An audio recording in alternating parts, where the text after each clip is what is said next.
Now it is time for the most teddy bear-shaped map of all. It is Atlantis Spaceship. TSL.HyuN is going to be the red Zerg on the top spawn, and this new guy, this challenger, this orange Terran way over here on the left side, it's FXO.GuMiho, and he is actually winning games via drone slaughter. And they're using the GSL version of the map, and the reason I can tell, and I don't mind, I'm not talking about these things like only one Xel'Naga tower and there's less resources in this side base off to the side. No, I mean that you have the bear up at the top that everyone knows about, and then you have this hideous creation down at the bottom. Like, these are eyes. Here, I'll move it away. So these are eyes, then this is a nose, and this is like sharp dagger teeth. So that's like a beaver skull, right? Because that's a beaver skull. That's what it is. Yeah. You can see the huge teeth and the sunken eyes and the nose, right where a beaver nose would go.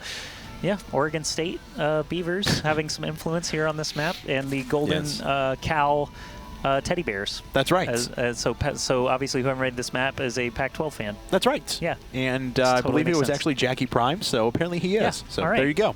It totally explained it away. And this is actually the second bear on this map is eye, nose, but it's a little bit different on the GSL version. That looks like a koala. Yeah. It's a little bit better on the IPL version. It looks more like a koala. Yeah, it's less scary than the beaver skull. Yes. That's for sure. Correct. Young children are not as frightened of it. That's right. Koalas can still be scary if they're like an infestation of koalas, and you like open your door to your closet and there's just like 25 of them staring down at you. It would be horrific. Yeah, that's a Mitch Hedberg joke, blatantly stolen. He said that would be the cutest infestation ever.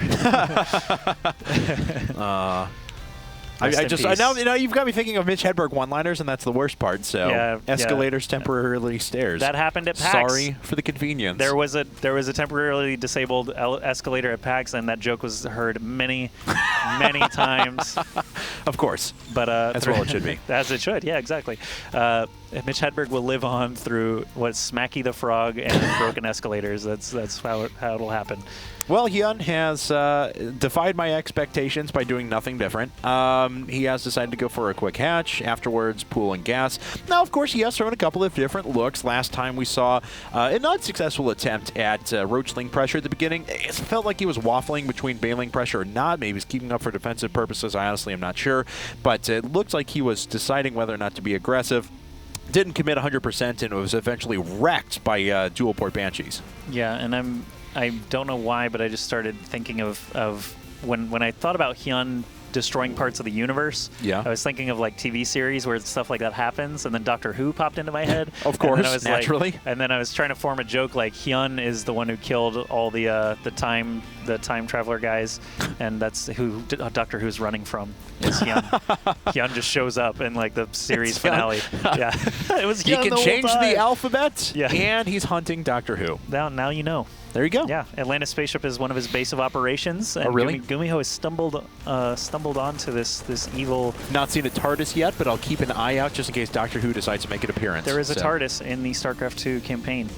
Is there? There's an Easter egg of a TARDIS. Yep. Really? Yep. Ah. And also in the new WoW expansion, I saw a picture of a TARDIS like crashed somewhere. But yeah. Blizzard are Doctor Who fans, apparently. So HyuN makes sense. Would be the end boss of Doctor Who. Well, there you go. Well, bunker coming up at the front. Looks like GuMiho is already trying to prepare against any sort of pressure at the beginning of the game and not deciding to wall up at the front. It's not that much wider of an area. It's about the same as on Daybreak, so not going to make too big of a difference one way or another there. He's just saving up for his eventual cloaked Banshees, which he'll have momentarily. HyuN, on the other hand, just going ahead and droning up. There's his 5.5-minute hatch, or I'm sorry, 6-minute hatchery. Will he build it right on 6? No. He's just too efficient. He can't even get his own build right. He's just too fast. And there it is, a Roach Warren. All right. So nothing different ever. Nope. Not even supply depot being taken out once again. I like if you watch HyuN actually kill that supply depot. Go back. Oh, yep. He lets it burn. Oh. He does it every time. So I've noticed because every time we mention it, he stops attacking it, and I'm like, why is he doing it? He just wants to watch the depot burn. Not the world. What are you talking about? This is the universe. This is a space station. It's a spaceship. All right. There's no world. Maybe. Weirdo. Possibly. Anyway, Hellion gets a good read on the third base, and that's actually pretty important for GuMiho. He's seen two pretty big two-base pushes so far. And it's nice to know that that is actually coming up at a pretty normal time. HyuN has his extractor on the way. In a couple of minutes, he'll start to move up to lair. At about 9 minutes, about 9.5 minutes, he'll get the Bailing Vest if he's going with the same strategy that we've seen him do the past few games. And sorry to derail again, but I just got a vision of HyuN watching us cast this, and I'm curious how much he actually understands. So if he even understands the Doctor Who stuff, or some men just want to watch the Depot burn. Yeah. How many of these horrible pop culture references does HyuN actually watch these VODs and actually understand? That would be really funny to know. HyuN, tweet at us and tell us how much you understand. Yeah, after the past few rounds, after he got about 3 or 4 wins, he started tweeting at us after each one. It was like, yeah, go, next IPL Fight Club, go. So HyuN, though, of course, double evolution chamber and moving out on the map with his first few roaches, intercepting that Banshee. And we'll see if GuMiho decides to cancel Cloak or if he's going to go through with it. It's getting really close. I think he's going to let it go, even though there is a Spore Crawler here. I think I did finish. Don't believe he canceled at the last second. There's the Cloak. So there is a few seconds of uninterrupted drone slaughter he can actually take advantage of here. And it looks like he will be able to nab at least a couple of workers. Or just hurt 2 of them. And he's only killed 2 workers, yeah. Let's see here. He kills a 3rd. That's still not worth it initially to justify the cost of this. There's stuff going on. There's roaches attacking. This Banshee is the least of GuMiho's concern. As long as he stays out of that Spore Crawler range, he's going to be able to do some damage to something. Spawning Pool, that would be a fun target to take out, I believe. Would be. Maybe he'll be able to get it. But as we can see, HyuN is running away, taking a little bit of splash damage from these Hellions as well. He's going to double back and try and kill a couple, but of course the Banshee overhead will be able to eventually DPS those down completely. Oh, wow. I really just thought it would be a Queen walking underneath that Banshee, but it is just an Overlord. The Banshee is going to escape pretty much unharmed with 5 kills and actually scoop another one. Oh, no, that's a different Banshee, isn't it? But the Banshee is going to return home to join and just contribute his DPS to this great force that GuMiho is already starting to build up. And it looks like HyuN does manage to kill 1 more Hellion there, but already a 3rd base being taken by GuMiho over at this expansion. Of course, has this the rich Vespian Geyser down at the bottom, so he can take a few extra resources from it. So it looks like if at first your mech succeeds, try again. GuMiho is just still cranking out tons of Hellions, working up toward those Thors, those double armories for upgrades, and HyuN really needs to figure out how to fight it, because it's becoming a problem for him now. Well, it's worked 2 games in a row. Why stop now? And as we can see, GuMiho going up to a 4th base, but I like the decision to go for the 3rd here with the Rich Vestment Geyser, which I want to know why this is in Korean all of a sudden, but nothing else is. So makes me. It is the GSL version. Yes, as you said. So could maybe they don't understand Rich Vespine and they have to slap their own title on it. Either way, there's a Raven coming out for GuMiho now. He did build a Raven in the first mech game too, but I don't remember actually doing much. They're so useful though. They had so much utility to the army. Just having the flexibility of being able to throw down auto turrets to soak up damage, point defense drone to absorb shots, eventually into Seeker Missile as well, as late game mech does tend to go towards. It helps that creep tumor murder as you move across with a Raven overhead, and all these Hellions obviously are very deft at killing things on the ground, and we might actually see this do some more drone abuse. It looks like he's got pretty decent coverage. I'm really curious.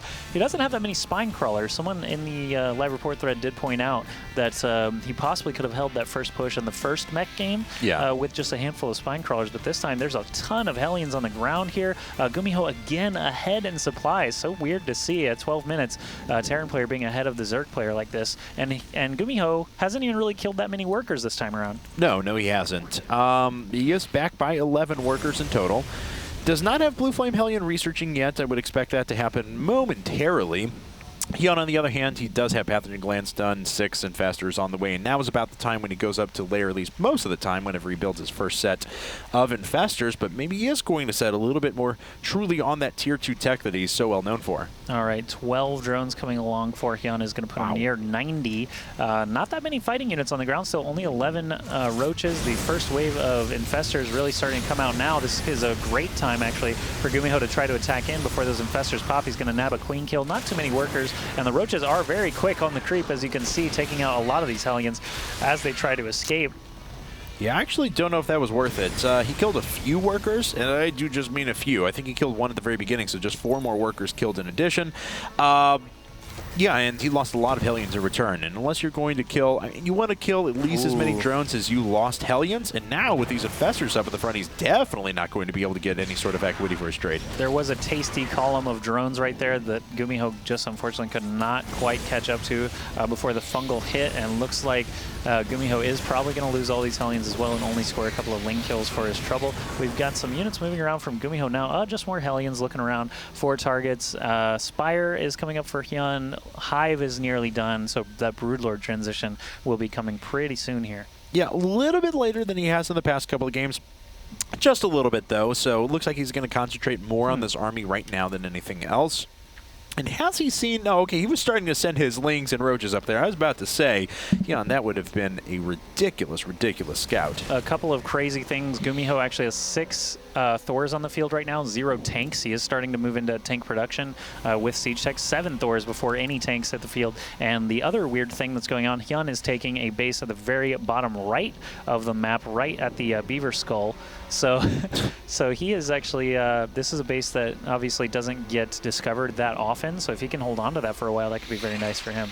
And looks like GuMiho does have 4 bases done, but he's not decided to move over to those quite yet. Loses a lot of Hellions in the middle, which are still actually red flame, as we could tell as they were firing. And because this is still about 30 seconds before it's finished, and HyuN may decide to go. Looks like he is starting to move across the map. He's got, of course, a lot of Lings, 126 of them, and he's going to try and catch this army in the middle. Oh, if he can kill the Hellion coverage and expose all the rest of these Thors, that would be devastating for GuMiho. Oh my goodness, so many Lings. The Thors have slow single target DPS. The Lings are going to rope around. Obviously, there's a ton of damage available, but the surface area of these Thors is pretty high. These Lings are actually going to get in there and manage to surround and kill all of the Thors. Way more Lings than GuMiho was prepared for, able to take out even the Blue Flame Hellions.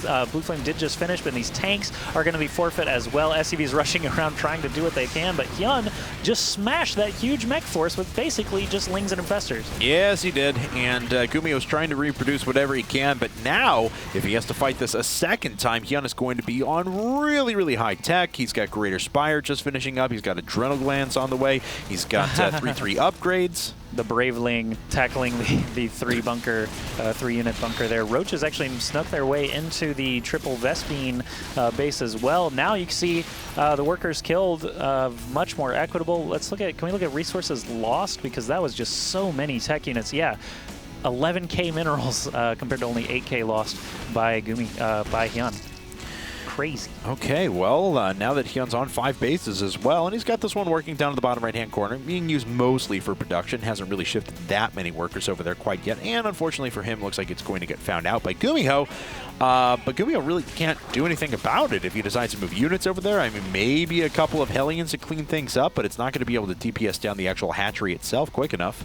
All right, so HyuN is able to take out that Banshee, as we just saw. Here comes another one. He can probably see the squiggles and wants to protect his Infestors, but he's looking somewhere else at the moment. He's trying to control these Lings the best that he can. The Blue Flame Hellions this time able to clean up a lot of those Lings. He maybe should have waited for the Infestors, but it's not going to matter. Infested Swarm Eggs, those Infested Marines taking out the Thors incredibly quickly. Not enough ground support from Bio or Hellions or tanks or anything like that. Thor's just getting mangled there, and HyuN actually has a bunch of Corruptors in the sky now to shoot down these orbital commands. Tons of Lings still streaming in, and GuMiho looks in rough shape now in Game 5. Yeah, GuMiho is back by 100 supply at the moment. His opponent has tons of Corruptors. He can shift those into Broodlords as soon as he wants to, as soon as this orbital command lands, basically.